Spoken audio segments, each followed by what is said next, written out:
আলু পুরি, যেটা আমাদের সবার পছন্দের। আজ তৈরি করব ঘরে থাকা মাত্র 1 কাপ ময়দা আর 2টো আলু দিয়ে একদম দোকানের মতো মুচমুচা আলু পুরি, যেটা এত বেশি মজাদার যে আপনি একবার বানাতে শিখে গেলে বাইরে থেকে আর কিনে খেতে হবে না। তার সাথে থাকবে স্পেশাল চাটনি, যেটা একবার খেলে আপনার বারবারই শুধু এই আলু পুরিটা খেতে ইচ্ছা করবে।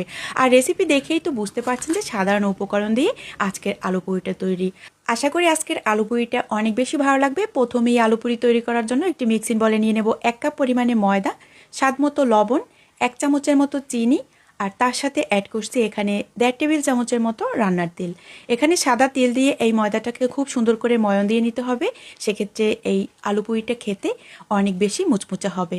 এখন একদম নর্মাল পানি দিয়ে একটি ডো তৈরি করে নিতে হবে, আর এই ডোতে কিন্তু কোনো রকম কুসুম গরম অথবা গরম পানি দেয়া যাবে না। এই ডোটা যত সুন্দর করে মাখানো হবে আপনার আলু পুরিটা কিন্তু তত বেশি মসৃণ হবে। ডোটা মাখানো হয়ে গেছে, ঢেকে রেখে দিব। অন্যদিকে এখানে ডালপুরি তৈরি করার জন্য আলু পুরি তৈরি করার জন্য একটি প্যানের মধ্যে দিয়ে দেবো 2 টেবিল চামচের মতো রান্নার তেল। তেলটা যখন গরম হয়ে যাবে দিয়ে দেবো 1 চামচের মতো পাঁচফোড়ন। পাঁচফোড়নটা যখন হয়ে যাবে ওই পর্যায়ে অ্যাড করছি এখানে 1/2 কাপের মতো পেঁয়াজ কুচি। টেস্ট অনুযায়ী ঝালটা আপনারা দিয়ে নেবেন। এখানে আমি কাঁচামরিচ অ্যাড করছি।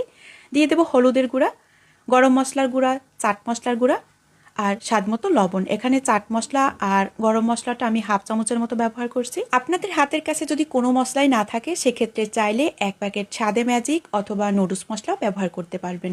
হালকা একটু পানি দিয়ে মশলাটা কষিয়ে নিয়েছি, আর এই পর্যায়ে আগে থেকে সিদ্ধ করা আলু এখানে আমি 2টা অ্যাড করছি। আপনারা যদি ডালপুরি বেশি পরিমাণে তৈরি করেন সেক্ষেত্রে পুরের পরিমাণটাও বেশি করে তৈরি করতে হবে।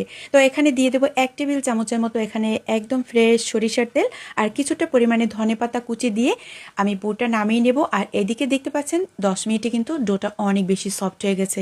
এখন একদম রোলের মতো করে তারপরে নাস্তার শেপগুলো দিয়ে দিব। আর এরকম নাস্তার শেপগুলো আগে থেকে দিয়ে নিলে সবগুলো নাস্তাই একই সাইজের হয়, দেখতেও অনেক বেশি ভালো লাগে। তাই একদম ছোট ছোট করে লেচিগুলো কেটে নেবেন, আর কাজটাও অনেক বেশি সহজ হয়। এখন আমি লেচিগুলো কেটে নিয়ে একদম ছোট ডোয়ের মতো তৈরি করে নিব। সেক্ষেত্রে কিন্তু নাস্তাটা অনেক বেশি মসৃণ হবে আর দেখতেও ভালো লাগবে।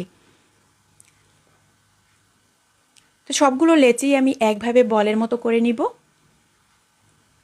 বন্ধুরা, এত সময় ধরে আমার রেসিপি দেখার পর যদি আপনাদের কাছে এতটুকু ভালো লেগে থাকে তো চাইলে আমার ছোট্ট চ্যানেলটা ঘুরে আসতে পারেন। আশা করি আপনাদের কাছে অনেক বেশি ভালো লাগবে। সবগুলো লেচি বানানো হয়ে গেছে, ঢেকে রেখে দিব। আর অন্যদিকে একটি লেচি নিয়ে এখন আঙুলের সাহায্যে এরকম একটু হালকা বড় করে নিতে হবে। ভিডিওতে যেভাবে ঠিক দেখাচ্ছি ঠিক এইভাবে করে। একদম কিন্তু লেচিটা পাতলা করে ফেলা যাবে না, সেক্ষেত্রে আবার পুরটা বের হয়ে যাবে।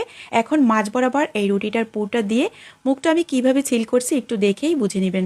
পুরের পরিমাণটা আবার একদম বেশি দেওয়া যাবে না, সেক্ষেত্রে আবার ভাজার সময় মুখটা খুলে যেতে পারে, তাহলে কিন্তু তেলগুলো আবার নষ্ট হয়ে যাবে। তো এইভাবে করে সবগুলো নাস্তা তৈরি করে নিব। আমি আরও একটি নাস্তা দেখিয়ে দেব। এই রুটিটা যখন একটু বড় করবেন ঠিক মাঝ বরাবর কিন্তু হালকা একটু মোটা রাখতে হবে। আর এইবারে পুরটা দিয়ে তারপর দেখতে পাচ্ছেন হালকা একটু চেপে দিব, আর এইবারে মুখটাকে আবারও সিল করে দেব। কোনো রকম পানি দেওয়ার দরকার নেই। আর সবগুলো ডালপুরি আলু পুরি এইভাবে করে তৈরি করে নিব। যখন তৈরি করা হয়ে যাবে সাথে সাথে ভেজে নিতে হবে। প্যানের মধ্যে পর্যাপ্ত পরিমাণে তেল দিয়েছি, আর তেলটা একদম কুসুম গরম থাকা অবস্থায় কিন্তু সবগুলো নাস্তা একইভাবে দিয়ে দিতে হবে।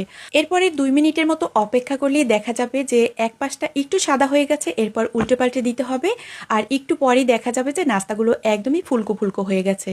যত সময় নিয়ে নাস্তাগুলো ভাজা হবে নাস্তাগুলো তত বেশি কিন্তু মুচমুচে হবে। এখন কেউ যদি চুলার আঁচ একদম বাড়িয়ে দিয়ে লাল লাল করে ভেজে নেন সেক্ষেত্রে কিন্তু ভেতরটা কাঁচা থেকে যাবে আর উপরটা লাল হয়ে যাবে। তো সেক্ষেত্রে কিন্তু নাস্তাটা অনেক বেশি মুচমুচে হবে না। তো এরই মাঝে দেখতে পাচ্ছেন আমার আলু পুরিগুলো তৈরি করা হয়ে গেছে। এইবারে আলু পুরিটা আরও বেশি স্পেশাল আর মজাদার করার জন্য একটি টক বানিয়ে নেব। তার জন্য একটি বাটিতে নিয়েছি এখানে তেঁতুলের কাঠ, দিয়ে দেবো চিনি, এখানে 1/2 চামচের মতো চাট মশলা, কিছুটা পরিমাণে পেঁয়াজ কিউব করে কাটা, চাইলে কিন্তু এখানে আপনারা লাল মরিচের গুঁড়াও ব্যবহার করতে পারবেন। দিয়ে দেবো শসা কিউব করে কাটা, অ্যাড করছি এখানে ঝালের জন্য কাঁচামরিচ আর কিছুটা পরিমাণে ফ্রেশ ধনেপাতা কুচি। আপনারা চাইলে কিন্তু এই চাটনির সাথে বা টকের সাথে কিছুটা পরিমাণে টমেটো সসও দিতে পারবেন। দিয়ে দেবো এই পর্যায়ে 1 ফালি লেবুর রস, এতে কিন্তু এই টকটা খেতে আরও অনেক বেশি ফ্লেভার হবে আর খেতেও ভালো লাগবে। তো দেখতে পাচ্ছেন টকটা একদম রেডি হয়ে গেছে।